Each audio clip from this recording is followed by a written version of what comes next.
So we're gonna do a little switch. Let's go ahead and do our table small group conversations while we figure this out, and then we'll share this at the end when we do our Q&A. So the next thing we're gonna do is each of the presenters will join a table. Otherwise, please just at your table, if you would just talk about what this might have brought up for you as questions you have or areas of interest. And also we'd love to hear from each of you that is doing something similar with food security at universities. And then after a few minutes, we'll ask just one person from each table to share out. And at that same time, we'll do kind of a Q&A. So why don't we do that? In the meantime, we'll see if we can get this to play. All right, thanks everyone.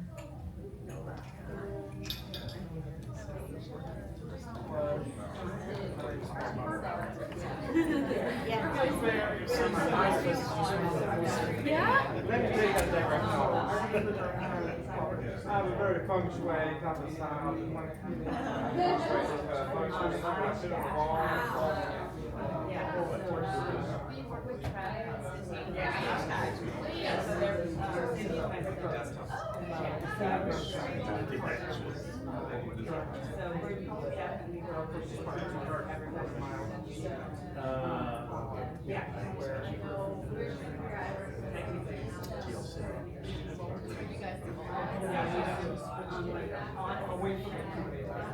Okay. So what land is it?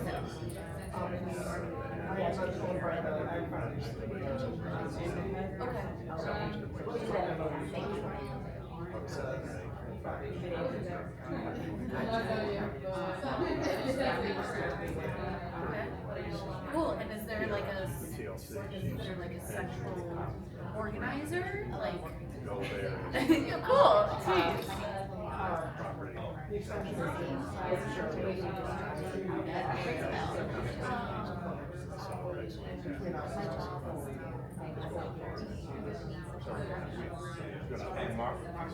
And how old is it?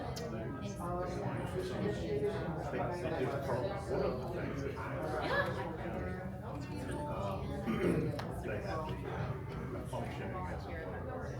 Oh, nice.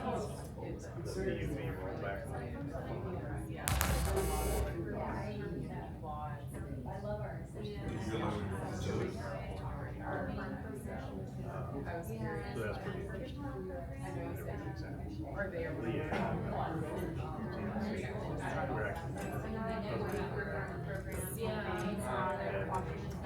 Yeah, so yes, we definitely do. We have 2 storage bins for the children bring to the storage center. Traditionally in the past they've been cheap. I find that to be helpful when tools don't run off, but also injuries because a lot of our gardeners are elderly and sort of just that like extra mobility and also just communicating what the lock is. So in the last few years I've been unlocked. And so people come at will and so they can learn whenever they want. There's also a lock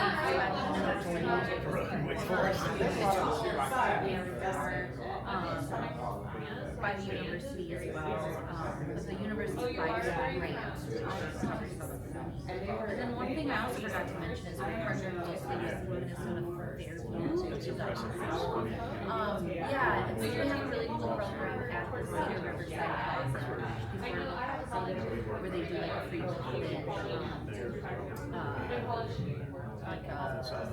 free like doctors come visit a doctor for free.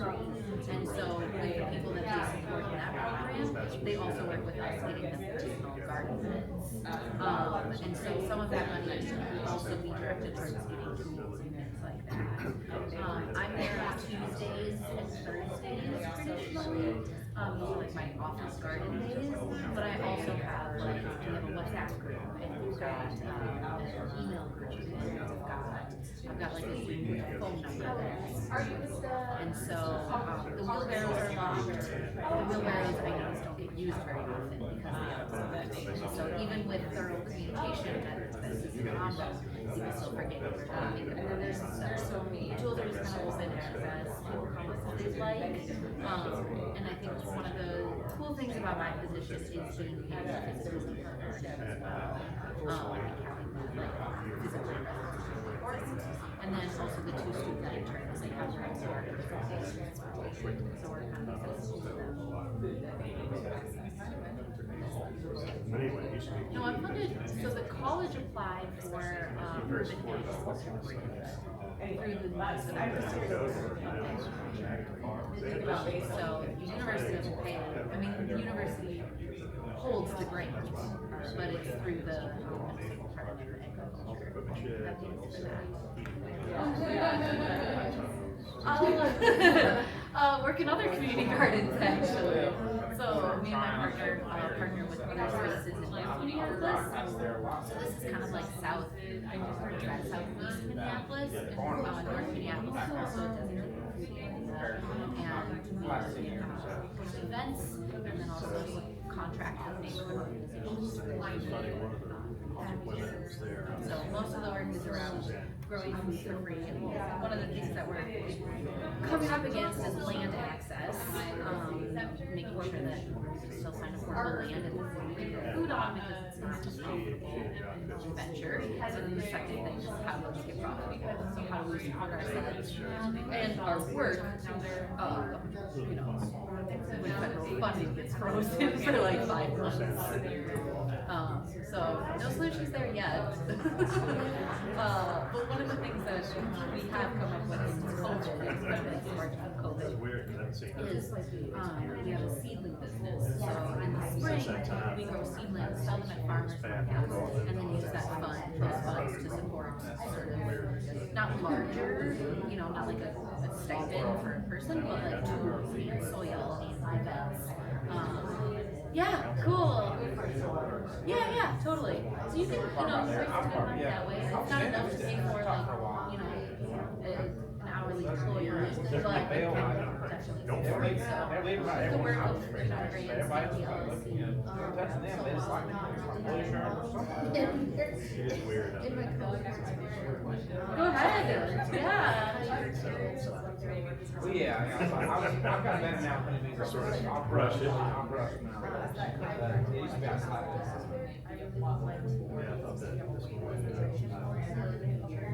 That's a really good question. So, yeah, that's honestly like that's where my heart is right now. Like even in this week. So I inherited a pretty loose system,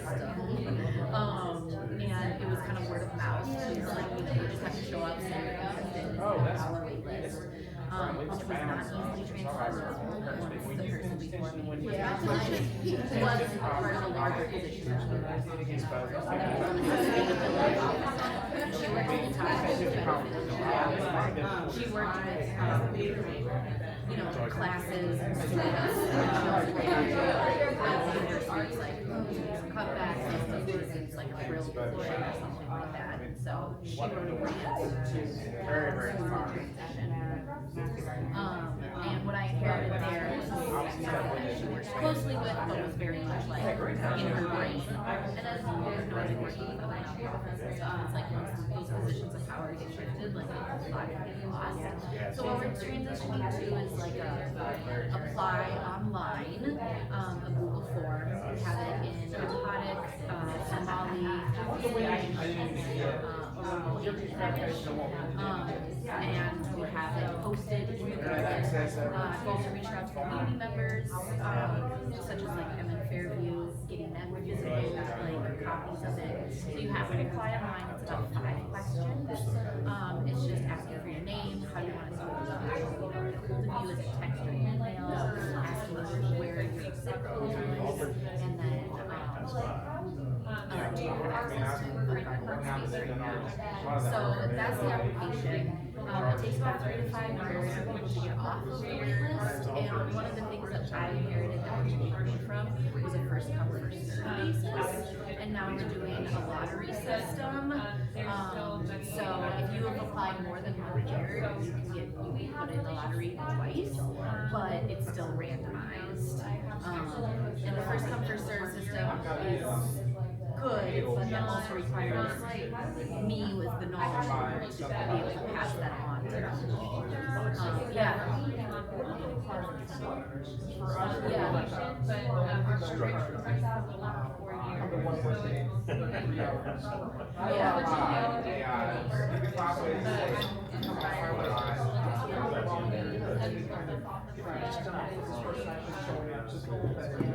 Right, exactly.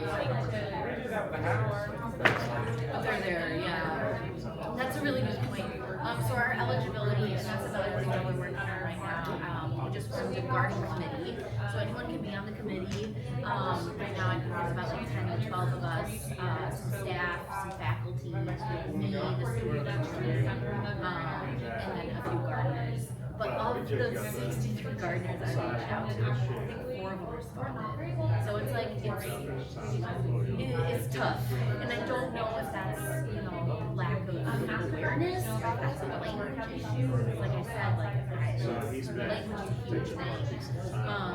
But the garden committee is getting together and discussing legislation. So on Friday, next Friday, we should have a meeting to look over that.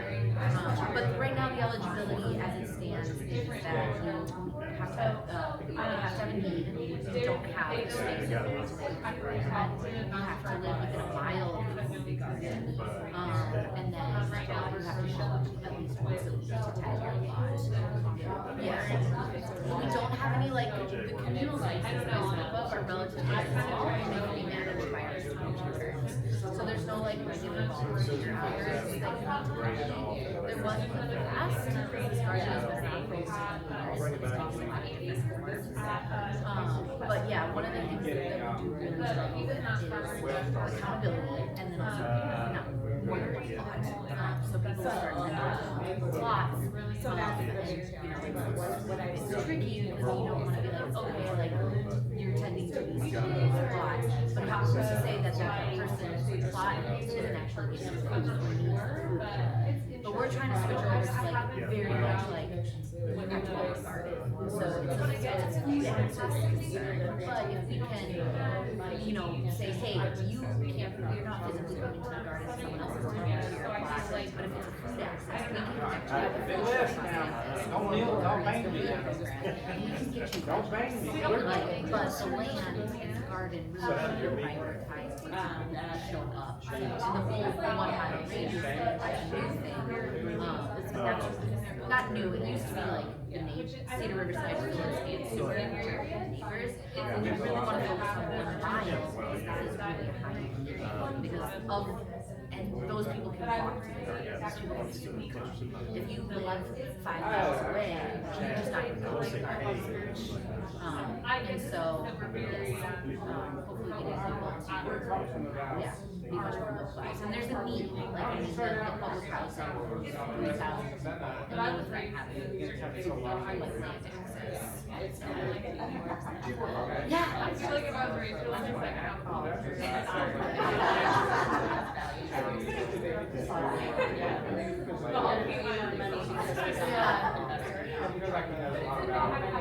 So that's a new thing that will be implemented in 2026, pending the garden committee.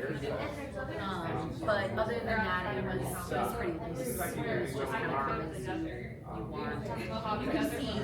Hi everybody, we've got 15 minutes left, so we're gonna wrap up our table conversations. I'm sure there's been many iterations and it's worked in many different forms. Where we're at right now is really trying to streamline and say, hey, these are the things, come to your plot,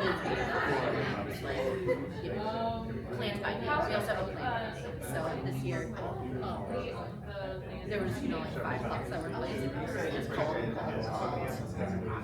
Yep, plant by name. Another thing we're doing is revision transportation training teams. So we're talking about training sessions. So we'll have a mandatory training in the spring. So that's a really enough thing that we need to certify. So we don't want patients, so we're going to have one verbal warning, 2 verbal warnings, and 1 third verbal warning before we can reassign our squad. So, but a science sheet would be good. I mean, it's really interesting. It's really cool. All right, It's time to wrap it up, even though it looks like good conversations are happening. But it's also very much it's also interesting because it does get a little clicky too. Like, you know, there's two women from Somalia who garden next to each other, and I was like, well, why don't you guys get along? And she's like, well, she speaks Amharic and I speak Somali. And I was like, We're gonna try this video one more time. she's like, but these are two very And different things. in the back of the room, will you let me know if you can hear this? It's coming through the speaker, but it does not seem very loud, even though I've got the volume all the way up. So tell me what you think. Cool, thanks. Mike, I imagine you can hear it because it's right there. Tougaloo College is extremely important for the Black community. Starting out with the slave plantation, and then fast forward to Tougaloo-9 and all the way up to where we are now. We're teaching students how important it is to grow your own food and the importance of giving food. We're going to try this. So this is LeBroderick Woods, who is the director of the agri-growth at Tougaloo College. So if you just can't hear it, we don't want to waste our time, We're but teaching students how we'll give it a go here.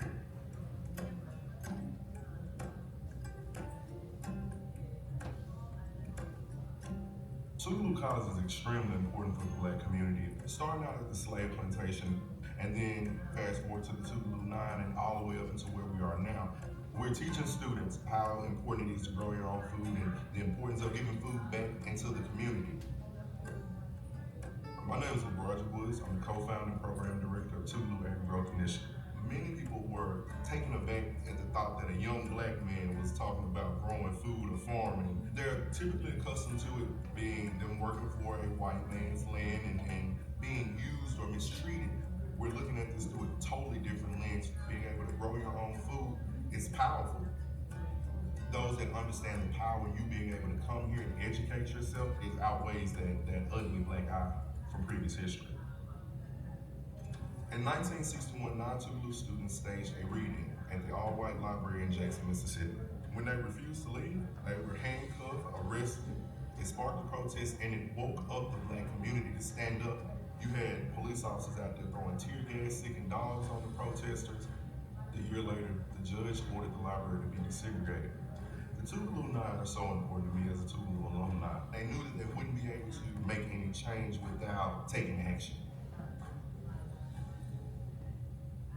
In Jackson, Mississippi, 1 in 5 people are considered food insecure. Disproportionately is Black and brown people in those communities. This is one of the most fertile soils in the country. However, a majority of this produce is being exported out of the state. The high cost of produce is causing local people to deal with health issues that they otherwise wouldn't have to. After college, I kind of fell into teaching at that particular school I started teaching. I was able to start a garden for my 7th grade science class. It just dawned on me that food technically is the medicine that we're putting into our bodies. So I knew then that there was a need for me to start Tougaloo Agri-Growth Initiative. The Agri-Growth Initiative here on Tougaloo's campus is basically a student-owned, student-operated farm. The tunnels are greenhouses for us to grow vegetables. We grow tomatoes, squash, Cucumbers, collard greens, mustard greens. Right now we're growing produce to sell to the Mississippi Food Network. It allows us to cut down the gap between food availability with communities who don't necessarily have that fresh food option. And it's just beautiful to hear how us out here just working, planting those little seeds can really transform somebody's life. LeBroderick, he's like that older brother that everybody wants to have. LeBroderick is one of the coolest individuals ever. He's always there to feed into the ideas and give me that inspiration to keep going. Somebody that helps me stay on task, helps me to actually come in and do and focus on what I need to do. His heart and the way that he loves us and he loves this project, it's just amazing. We currently have 3 hot tunnels and we hope to have, I believe, 50 or more. Let's see this go farther than Mississippi. Let's not stop here, let's feed America.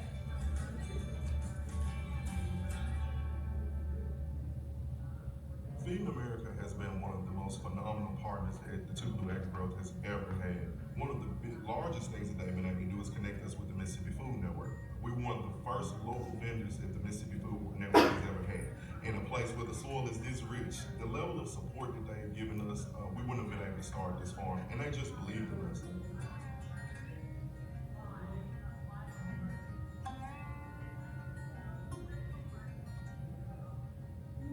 I have a huge amount of optimism for this program and what the future holds. I'm looking forward to the influx of fresh produce that can be infused into the communities around. Being able to pay students livable wages, to be able to work a few hours a week and still maintain their studies.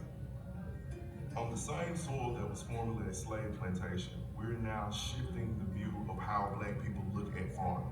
We're turning those negative scars into positive. This paradigm shift is powerful. It has brought this younger generation into a space in which I could not have imagined prior to this, because they now understand the importance of the past as well as keeping that going for the future. Tougaloo College slogan is where history meets the future. And here's the future.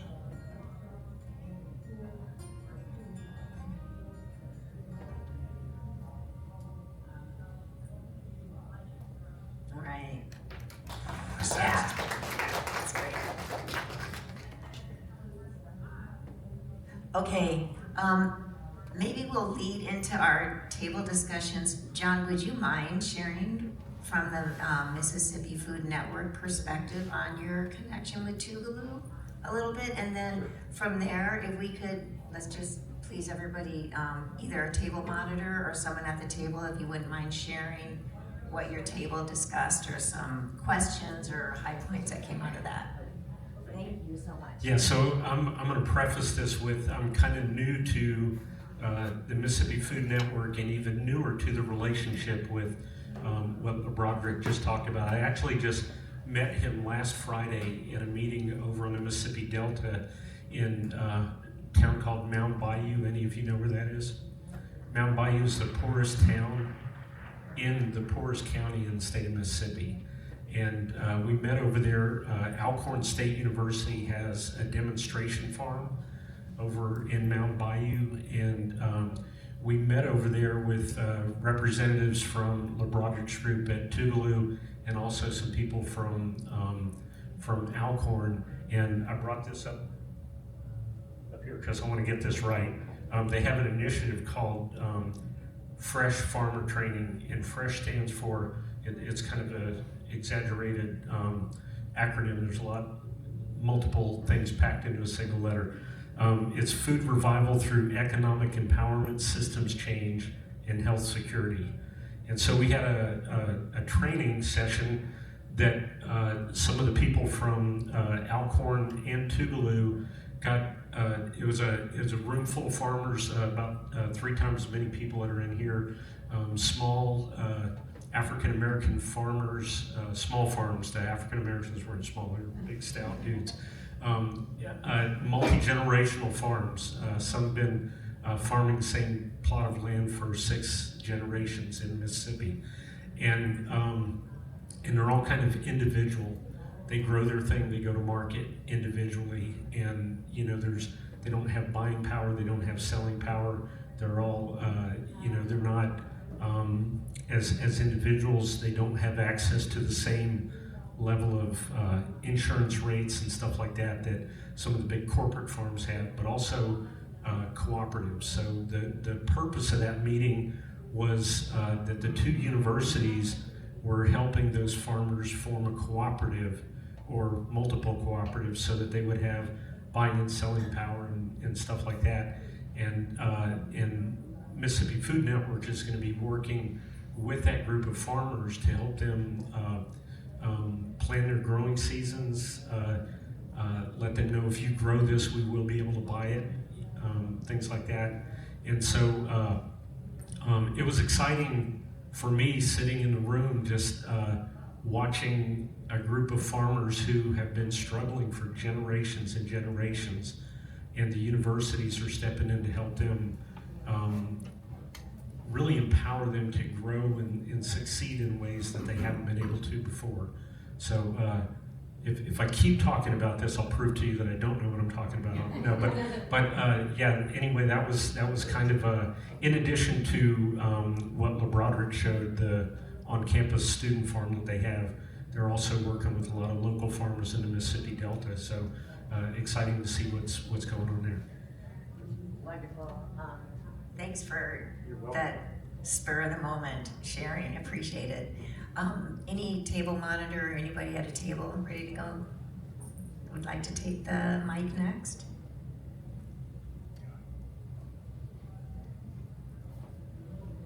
Yeah, okay, Greta. So at our table, we've got a few people representing community gardens in the area, and we talked a lot about just the logistics of how to make it work, how to organize, how to prioritize, and how to make land access accessible and equitable for people. Do you guys have anything else you want to say?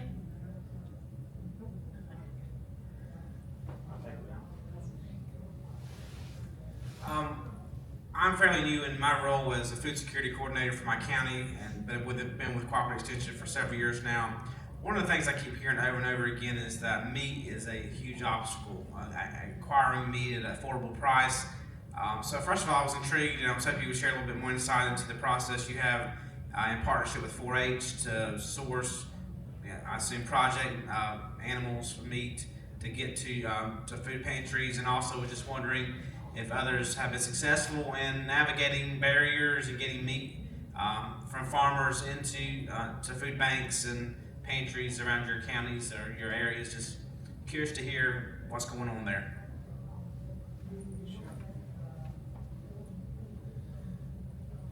For our program, the 4-H operates at county fairs throughout the whole state.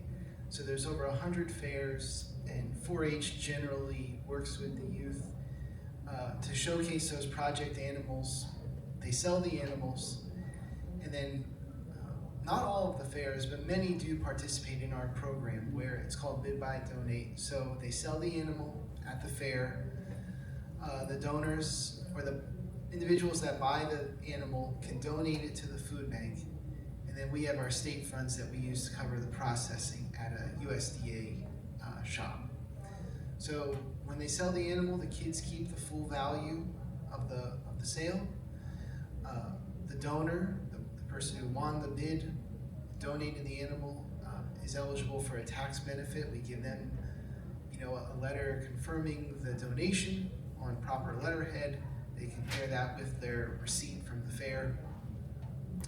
And then it all goes to a USDA shop who we coordinate with before the auction, and then we cover the costs. For equity, no matter what we do, goats, lambs, hogs, and cattle, and we just do 1 pound ground meat. So that way nobody's getting, ground beef, and then nobody's getting steak.